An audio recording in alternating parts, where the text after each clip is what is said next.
for dark nights.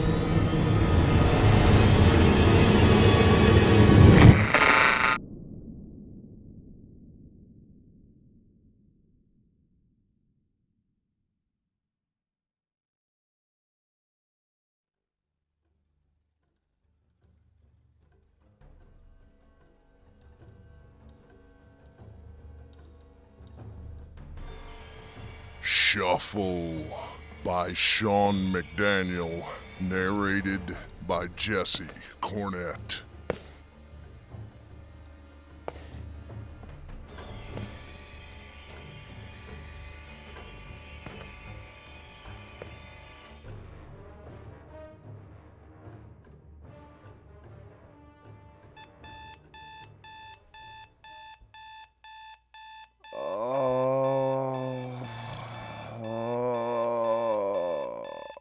I woke this morning with a migraine. I'd never had a migraine before, so I must say it's quite the experience. I could barely think. Pain was agonizing. Alas, I found no way to make the pain subside. It does not seem to want to go away, and my right eye felt as though it needed to escape my head. If things keep going the way they are, it just may. When I woke, I was on the floor of my apartment. Place I'm not accustomed to waking.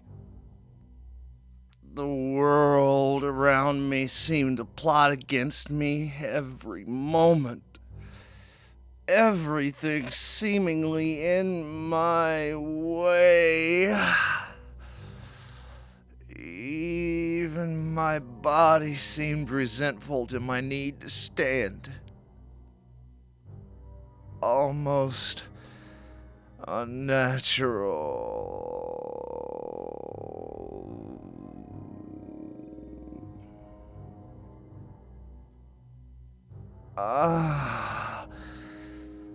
I was born a man, not a rock. I have a need to get about and do things. It is my right as a functional creature that I should be able to move properly.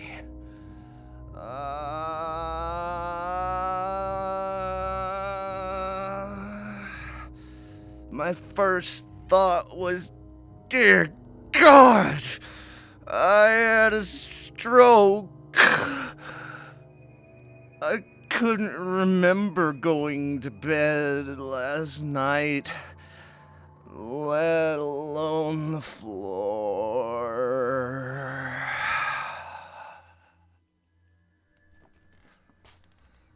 My feet trembled violently, protesting my will to stand up. The trembles flowed from my legs and into my body. This all made no sense. I felt as a neglected machine being started after years of non-use. Now, on my feet, I figured I needed to get to a hospital, so I made my way, although it was slow going, to the phone. I tried to flip open the cell, but it kept slamming shut. The dexterity was lost in my fingers.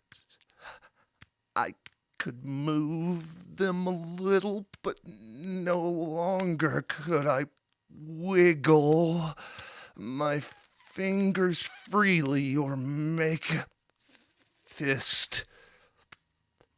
After several more failed attempts, I gave up. The hospital is 10 blocks from my apartment. Although most likely ill-advised, I decided to walk those 10 blocks. Really, I had no choice in the matter.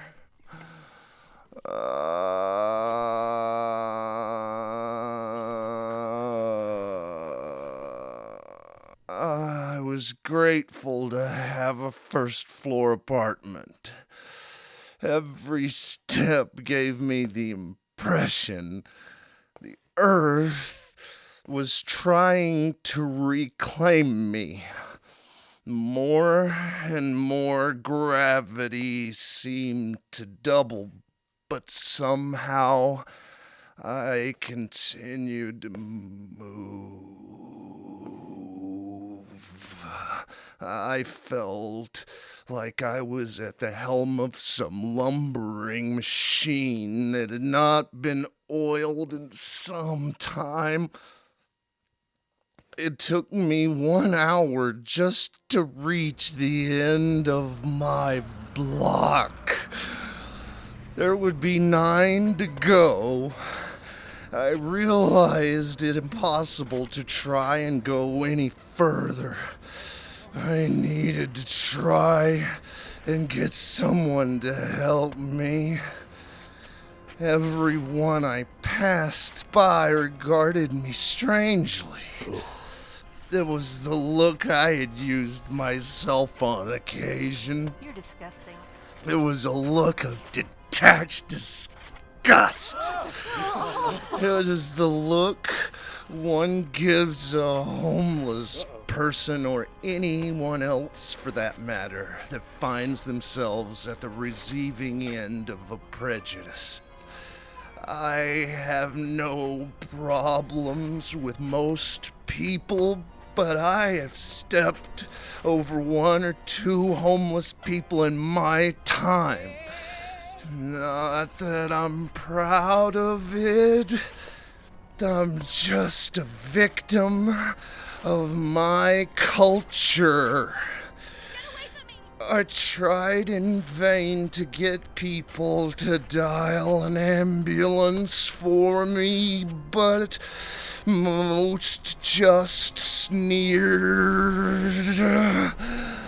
I suppose that the way I was moving was almost as a drunkard would. A few people even told me to get a job. This was outrageous. I had a good job selling cars. I could faintly hear myself calling out to them. I heard what they heard, and it came out as a low gargle.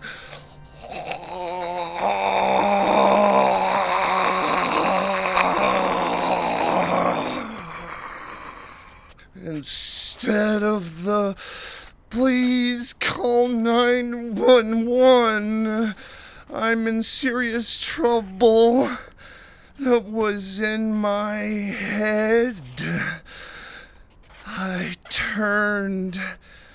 For the first time since waking that morning, I saw my reflection.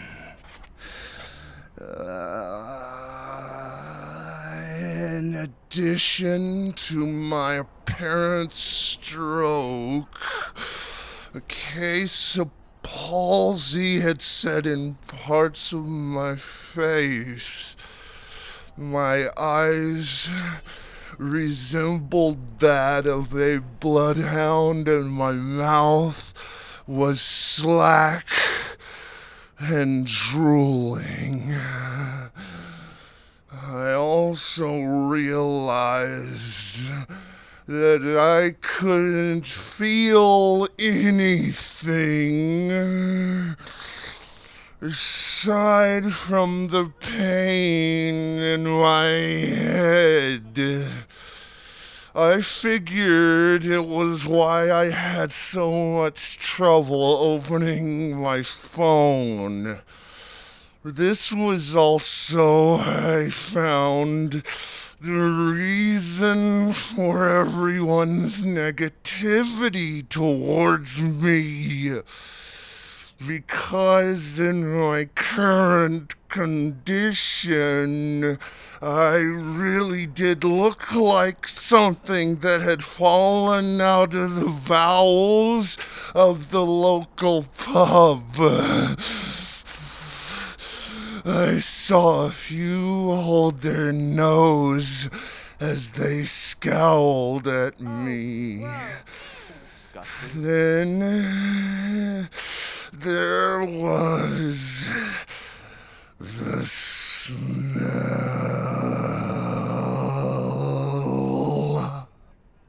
It was sweet, almost like good barbecue.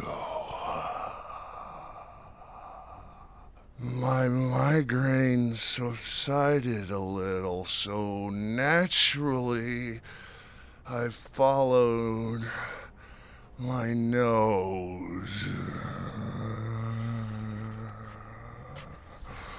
I thought all my problems may be related to blood sugar and I should eat soon. In a way, I was right, but I was not a diabetic, nor have I ever been.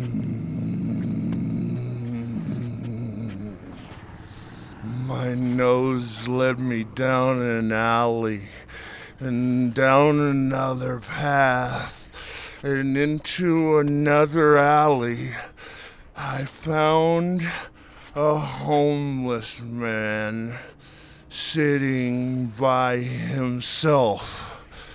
He was cooking some hot dogs on a loosely fit homemade grill. I thought if I had my wallet, I would give him all the money I had, about $100. If I could have just one bite. I found that a strange hunger was building, and I almost couldn't stand it.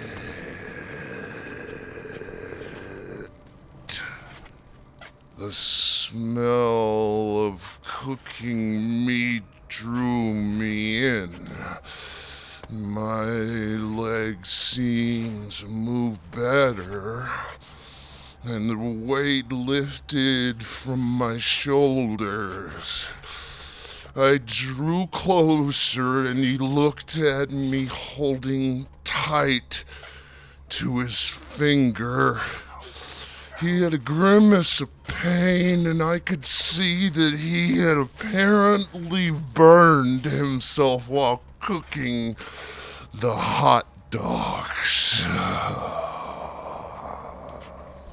The closer and closer I got, he looked confused at my movement. He motioned for me to have a seat and a bite of his dinner, still grasping his finger. I apparently looked bad enough for him to show mutual respect for what he thought was another wounded soldier thrown aside by society. Closer I came, and we were still locked in each other's gaze. I got close enough to grab a hot dog and look down to it.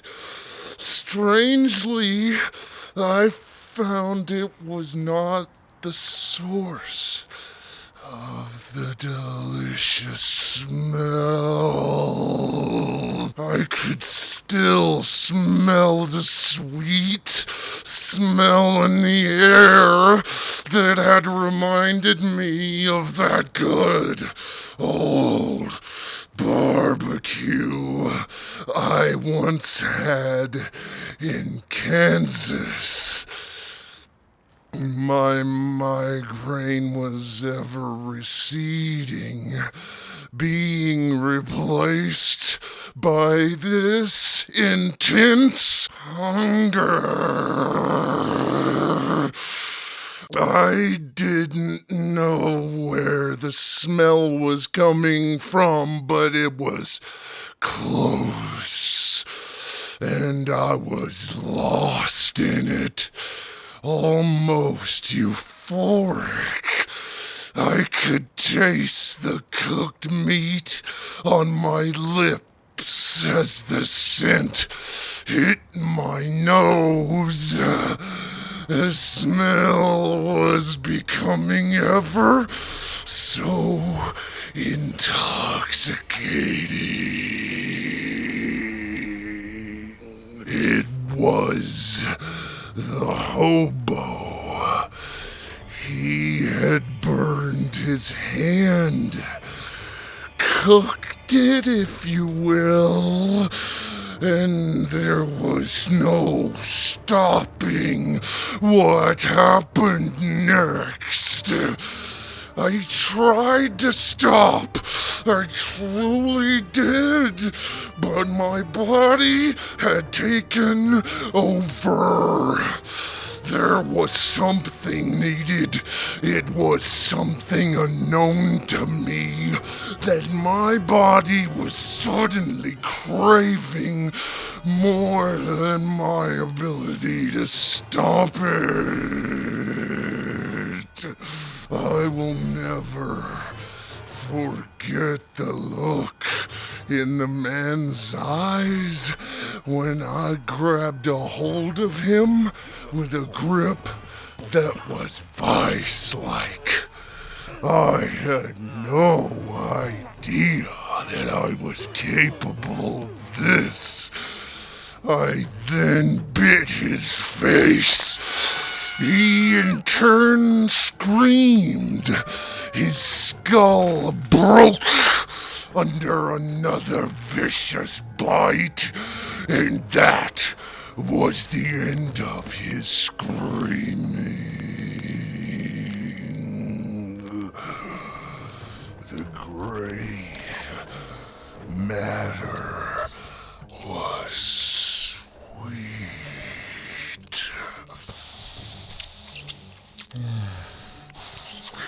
Yet, sweeter than any piece of candy. More delicious cake I had ever had. It is a strange thing realizing you've become a zombie. But really, what can you do but go with it?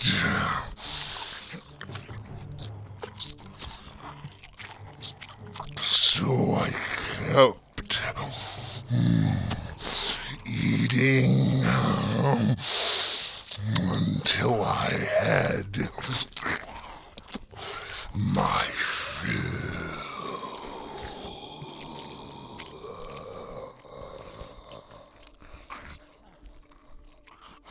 Feeling much better. Also able to move much better. I decided to distance myself from the unfortunate gentleman now lying, dying, or dead on the ground. I did feel bad about what had happened, but I really did not have control over what had happened. I figure He'll just have to forgive me because what else can he do? I watched him twitch his last death throes. At least I could show him this respect. After all, I had just turned him into food. I figured I should say a few words, but my mouth was no longer an effective means of communication.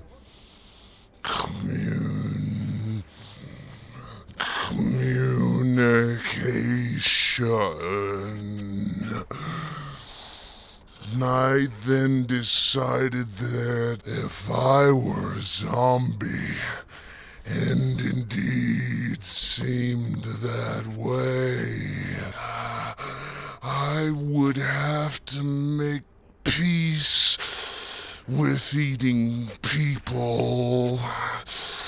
I frightened myself with the ease in which I accepted my fate.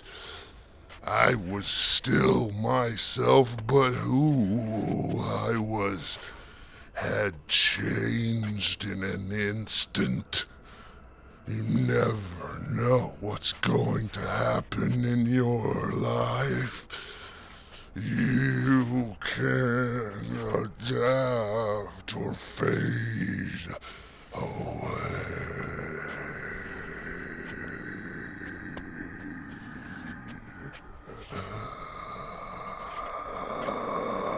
I was in the mood to survive, even if it meant adjusting my morals some. I didn't want to kill people. Really, I don't. I did make a decision, however quickly, that I would at least try to stick to eating people that wouldn't be missed as much. Other homeless people, etc. Also, I needed to find who did this. If indeed there was a person to blame, and make them reverse it.